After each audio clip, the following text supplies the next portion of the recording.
Psaume 122, salut à Jérusalem. Quelle joie quand on m'a dit, nous irons à la maison du Seigneur. Maintenant, notre marche prend fin. Devant tes portes, Jérusalem, Jérusalem, te voici dans tes murs, ville où tout ensemble ne fait qu'un. C'est là que montent les tribus du Seigneur.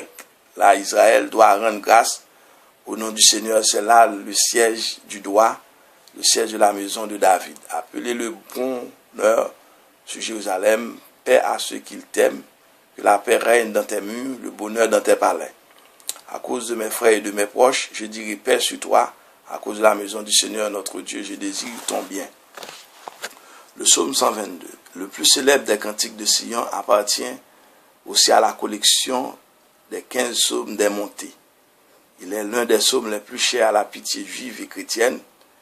Les commentateurs aiment à se représenter Jésus récitant ce psaume à l'occasion de ses montées à Jérusalem. L'un des deux se réfère à Luc 19, versets 41 à 44.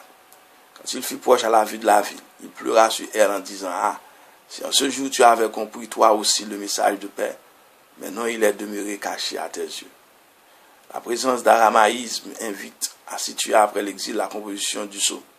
Dans sa structure, elle est relativement simple. Première strophe, 1 et 2, hier, verset 1er, aujourd'hui, verset 2. Deuxième strophe, verset 3 à 5, à la montée des tribus, verset 4, la maison de David, verset 5.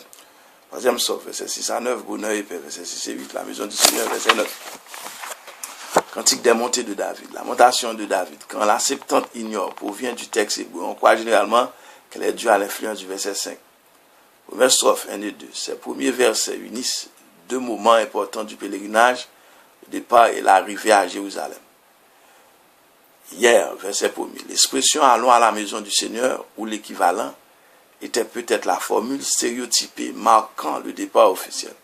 Quoi qu'il en soit, la maison dont il s'agit est la résidence terrestre du Seigneur, le cœur de Sion, le pôle d'attraction du peuple tout entier, le temple. Aujourd'hui, verset 2, il est préférable de lire « Nos pieds s'arrêtent » plutôt que notre marche comme dans le sautier.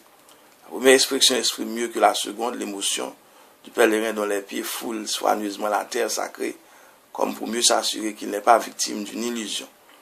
Deuxième strophe, verset 3 à 5. Après avoir longuement admiré Jérusalem solidement reconstruite, par Néhémie remplie par lui aussi d'une nombreuse population, le pèlerin songe au brillant passé de la ville. La montée des tribus, à la suite de la conquête de Jérusalem, David y fit transporter l'âge d'alliance et Salomon y éleva le temple. De Samuel 6, 7, 1 à 6 à 8.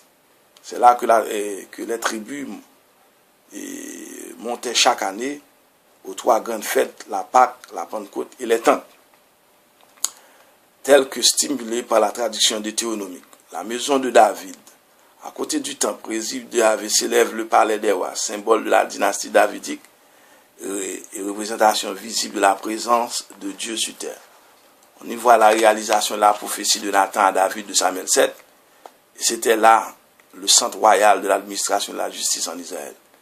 Il va sans dire qu'après l'exil, l'époque du second temple, où nous sommes, les grandes traditions royales cèdent à la place, messianisme démythifié qui parle de Messie humble et pauvre, Zacharie 9, verset 9. Et ces derniers versets constituent une belle prière, troisième strophe, verset 6 à 9. Ces derniers versets constituent une belle prière à l'intention de Jérusalem. Deux mots la résument, paix, verset 6 à 8, et bonheur, verset 9.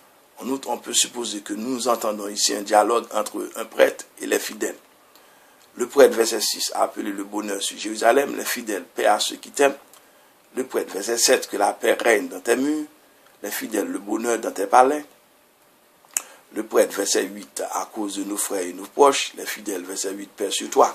Finalement, verset 9, le prêtre termine le dialogue en priant une dernière fois pour le bonheur de Jérusalem à cause de la maison du Seigneur qui s'élève dans ses murs. Jésus a cité le psaume 122 lors de ses pèlerinages annuels à Jérusalem. Il aimait la ville sainte, aussi a-t-il pleuré sur elle. Luc 19, 41. À la pensée d'un malheur à venir, et que dire du temple vers lequel montait Jésus entouré des hommes d'Israël. Il préfigurait l'église universelle que toutes les nations de la terre sont appelées à construire, Éphésiens 2, verset 20. La construction que vous êtes à a pour fondation les apôtres et les prophètes et pour pierre d'angle le Christ Jésus lui-même. Gloire à Dieu. C'était le psaume 122. Que Dieu vous bénisse. Merci.